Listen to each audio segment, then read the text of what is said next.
Hi! இன்றைக்கி ரொம்ப நாளைக்கு அப்புறம் நான் வாய்ஸ் ஓவர் கொடுக்குறேன்னு நினைக்கிறேன். இன்றைக்கி என்ன லஞ்சுன்னு பார்த்தீங்கன்னா, வெண்டைக்காய் பொரியலும், தாளிச்ச தயிர் சாதம் தான். ஏன்னா, இன்றைக்கி எனக்கு வந்து ரசம் வைக்கலான்னு பார்த்தேன். ரசம் வைக்கிறத விட தயிர் சாதம் சாப்பிட்டா நல்லாயிருக்குமோன்னு தோணுச்சு. அதனால் சரி சடனாக சேஞ்ச் பண்ணிவிட்டு தயிர் சாதம் செஞ்சுட்டேன். எனக்கு ரொம்ப நாள் ஆச்சு தயிர் சாதம் சாப்பிட்ட மாதிரி இருந்தது.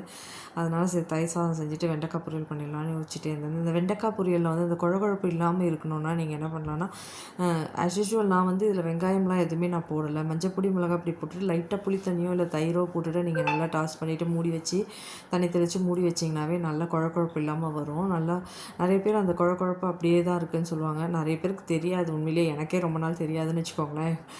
இந்த மாதிரி நீங்கள் பண்ணிங்கன்னா செப்பரேட்டாக வந்துடும். பார்த்தீங்கன்னா தெரியும், வெண்டைக்காய் அப்படியே செப்பரேட்டாக இருக்கும். ரொம்ப நல்லாயிருக்கும். சாதம் வச்சாச்சு. அப்புறம் லெஃப்ட் ஓவருக்கு சாம்பார் தான் இருந்தது. அது எடுத்து நல்லா சூடு பண்ணிவிட்டு தோசை தான் இன்றைக்கி காலைல பிரேக்ஃபாஸ்ட்டுக்கு வந்து தோசையும் இந்த பருப்பு, கத்திரிக்காய் எல்லாம் போட்டு கடைஞ்ச சாம்பார் தான் அது. இன்றைக்கி தோசை ஊற்றியாச்சு. தோசை வந்து நான் இப்போலாம் எப்படி ஊற்றுறேன்னா, நீங்கள் பார்த்தீங்கன்னா எனக்கு சுத்தமாக இந்த இரும்பு கல்லில் வரவே மாட்டேங்குது. பட் ஆனால் நான் என்ன பண்ணேன்னா, இப்போ ஒரு டிப்ஸ் மாதிரி எங்கள் ஹஸ்பண்ட் தான் சொன்னாங்க. திருப்பி போட்டால் அப்படியே ஒட்டிக்குது, சுத்தமாக வரலன்னு சொல்லிட்டு இருந்தேன். அப்புறம் மூடி போடு அப்படின்னு சொன்னாங்க. சரி, இட்லி பாட்டோட மூடியை எடுத்து அதில் மூடி வச்சு இப்போ தோசை எடுத்தோம்னா ஓரளவுக்கு நல்லா கிறிஸ்பியாகவும் வருது, நல்லாவும் வருது. சாம்பார் இது தாங்க. நானும் கொஞ்சம் சாம்பார் தான் வச்சேன். அதுவும் காலியாகும்னு பார்த்தா காலியாகிற மாதிரி தெரியல. சரி, லெஃப்ட் ஓவர் தான் இருந்தது, பரவாயில்ல. சாம்பார் நல்லா தான் இருக்கும் சூடு பண்ணால். எனக்கு ரொம்ப பிடிக்கும் இந்த சாம்பார்.